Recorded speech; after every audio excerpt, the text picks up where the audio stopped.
So last week I was hanging out, not really hanging out, but I was talking to my friend, not even really talking. I was texting with my... This video's going nowhere fast. Oh no. What's good, YouTube? My name is Darin Nakakihara, and I'm a middle school teacher from Southern California. Today, I'm here to bring you the DLTT, the Distance Learning Teacher Tag. So last week I was hanging out with my friend Marie from the Caffeinated Classroom. Not really hanging out, but hanging out, you know, like we do nowadays, over a phone connection.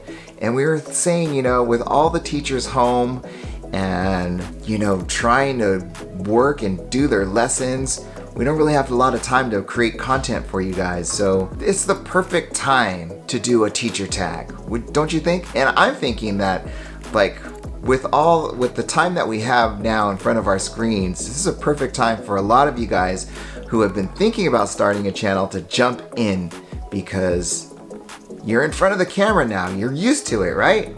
You're natural. We put together, how many questions? 11 questions, and they're all about distance learning in our teacher life. If you're interested in doing this tag, all the questions are in the description below. Just tag this video and Marie's video in your description and let us know that you made a tag too, because we would love for everybody to do this one. Okay? So without further ado, let's jump right in. Let's go! Question number 1 is, what is your current teaching status? I am actually working regular days, Monday through Friday.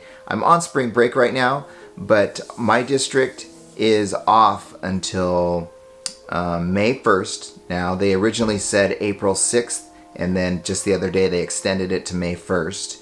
And we are expected, the expectation for my district for teachers is to provide instruction every single day.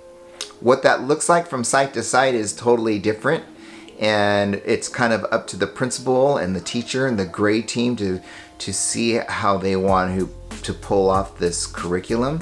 But we've just been making up curriculum on the fly, and so that's what I'm doing. I'm doing like a regular school day. I wake up, I get ready for work, I get in front of the computer, and I open up my camera for office hours to kids, and I have lessons for them every day, and I try to connect with them as much as possible. So question number 2 is, how long is your school out? And I think I've already answered that. Originally we were supposed to come back on April 6th. I think they were just kind of waiting to see how things were going to play out, because last week Los Angeles Unified said, okay, we're going to be out until May, and then the next day we announced that we're going to do the same. So we're all kind of following each other, and you know, it all depends on how good we are at flattening out the curve, right? It all depends on that. My hope is that we get to come back at least for a couple of weeks, so that my 8th graders can experience the last couple of weeks of school, and we can celebrate with them as they move on to high school. And that's that would be like the best case scenario.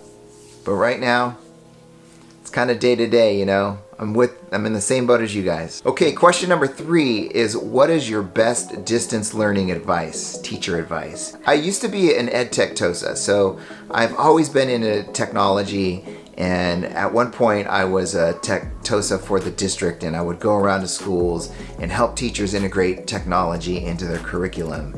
And I've always just kind of leaned towards the technology side of teaching, and I always get excited about things like that. That being said, distance learning is not terribly different for me. I present my lessons online, and when I'm in class, that's how I'm assigning everything. And you know, I teach technology classes now, so that's what I do. And so this has not been a big stretch for me. Okay, so my best advice for you is KISS. Keep it simple. Keep it simple.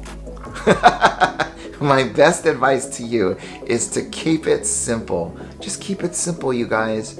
This doesn't have to be complicated. I hear it over and over and over again that it's not the content that these kids are craving, it's the connection. They want to connect with you. They want to connect with each other. That's what they miss about school. I've heard so many kids in my office hours, in my FaceTimes, in my Zoom meetings, and my Google Meet meetings, that they just miss school and they miss seeing their friends every day. And so keep it simple. You don't have to introduce all these new tools or anything. Just keep it simple. Do what you do best. Engage these students, and it doesn't have to be crazy. It doesn't have to be, you don't have to use the latest things and introduce all these new apps. Just keep it simple. Keep it simple. Focus. Keep it simple. That's my best teacher advice for you. What is your favorite social distancing snack? Ooh, I don't know if this counts, but I just used my my Amazon gift cards that I got for Christmas from the kids and from family members, and I bought a Nespresso machine. You guys, Nespresso. And here's how it happened. The last few days of last week, we were going out to Starbucks, because I also have a lot of Starbucks gift cards. But going out to Starbucks, they closed all the locations around us. They only have one that has a drive-through that's open, that's near me. And the line is crazy long. Even if you order ahead of time, you're not allowed to go in the store. You have to wait in this line and go through the line. And finally, I'm like, man, there's got to be a better way. Because in a previous life, I know coffee. I used to own a coffee house in West LA called Java Joe. And I know how to make coffee. So I'm like, I thought I still had an espresso machine in the garage, in the rafters, but it was just an empty box. So I'm like, oh my gosh, I can totally do this. So I ordered an espresso machine. It's way better than a Keurig. Let me just tell you, if you don't have one, it's different, right? K-cups are drip coffee, and the Nespresso is espresso, so it's so good, you guys. It's so good.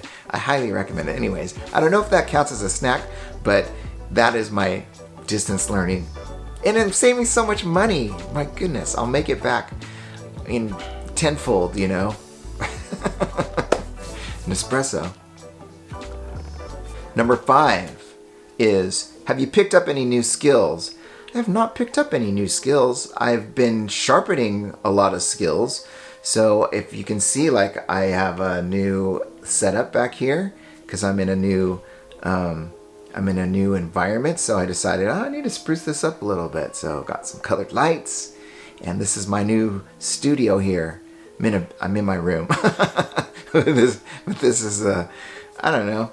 I'm working on stuff. I'm also I have so much to say to you guys. I was lucky enough to be accepted into the Google Innovator Program. My Google Innovator project was to create this social network app that kind of acts like a Facebook or Twitter or Instagram. Instagram kind of was what I was really shooting for.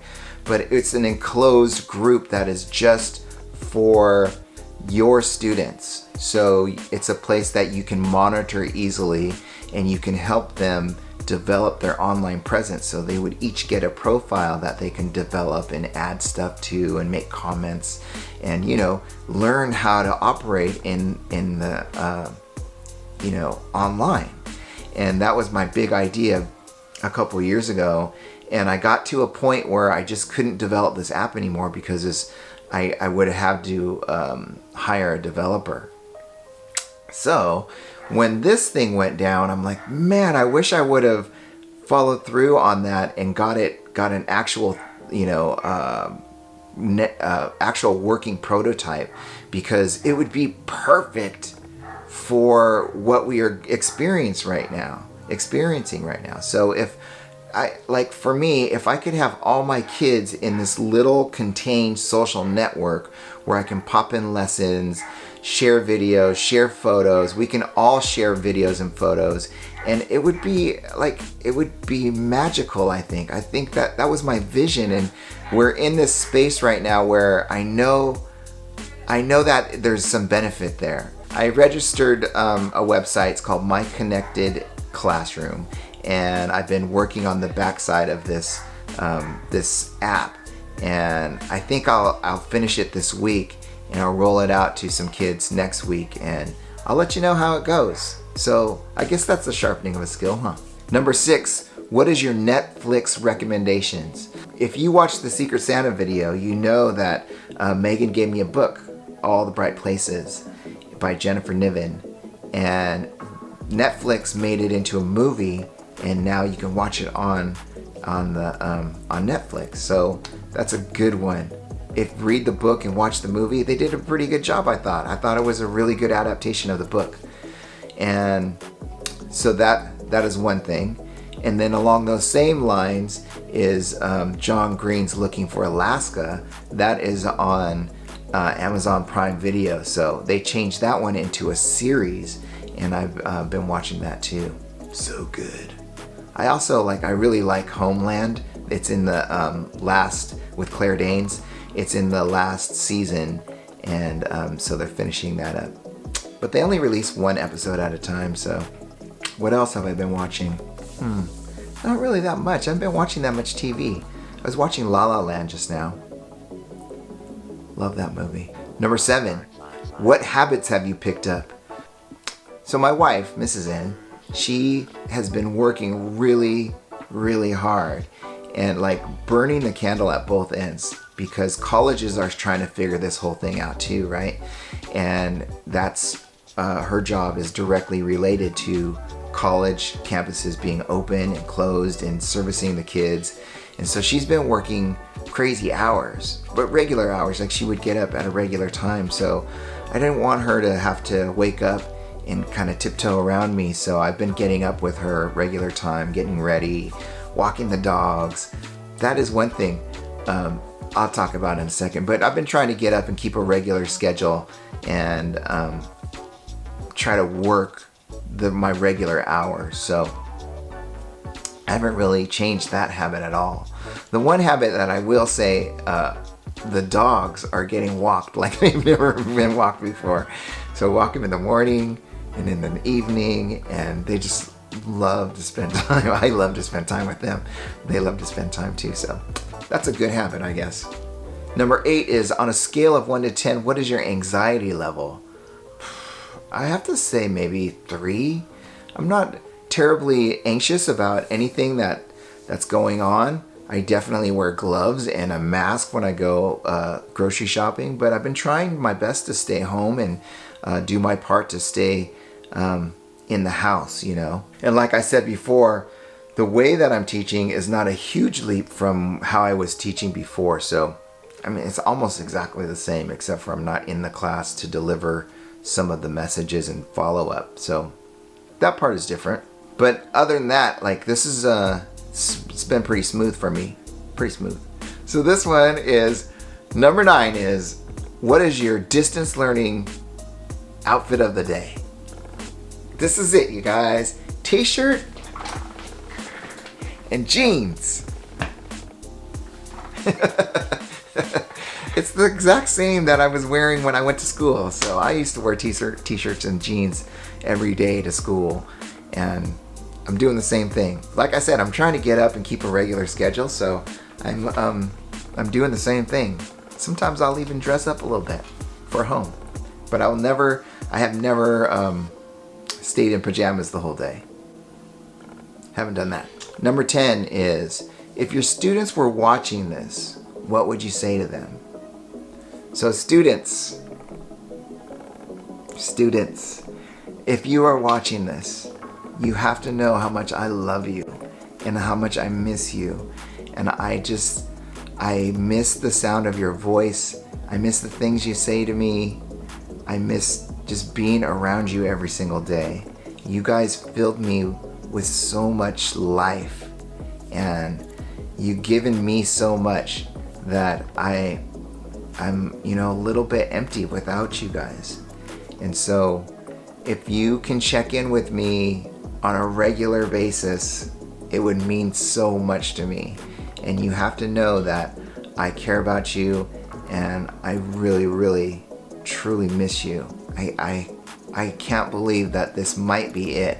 I pray that I get to see you again before the school year's out. That's what I would say to my kids. Okay, number 11 is, what do you miss most about your class? And then in parentheses it says, you can interpret this any way that you want. So I wrote this question. You could think of it as, I miss walking into my portable. No, that's not it. It has nothing to do with the physical place of school. It has everything to do with those kids. I miss seeing them every day. I miss interacting with them. I miss hearing about their days, because I used to start every period asking them how they're doing in life and in school, and they would share so much with me. I knew so much about all of those kids, and I miss that connection. I miss it from my side, because I don't get that anymore. So miss those guys so much. Miss them so much. Teachers, I know that this is a crazy time for everybody, and I hope that you're doing okay. And like that question earlier about keeping it simple, give yourself some grace. You don't have to be an expert at any of this stuff right now. The kids just want to hear from you. So if you can learn how to connect with them through audio, a message, through handwritten, a letter, or making a video and posting it for them, anything you could do to connect with them would mean a lot to them. I know it would. So you take care of yourself, and if there's anything that I could do to help you, I am here for you. Just leave it in the comments below. And if you do this tag video, make sure that you tag me and Marie so that we can watch your video, okay? Let's start a little hashtag. How about the hashtag DLTT? Hashtag DLTT, all right? It's the hashtag distance learning teacher tag, all right? You guys take care of yourself. Don't forget to hit like, and don't forget to subscribe. And if you would be so kind, press that little notification bell so you can get notified every time I upload a new video. Take care of yourselves, you guys. I love you. Bye-bye.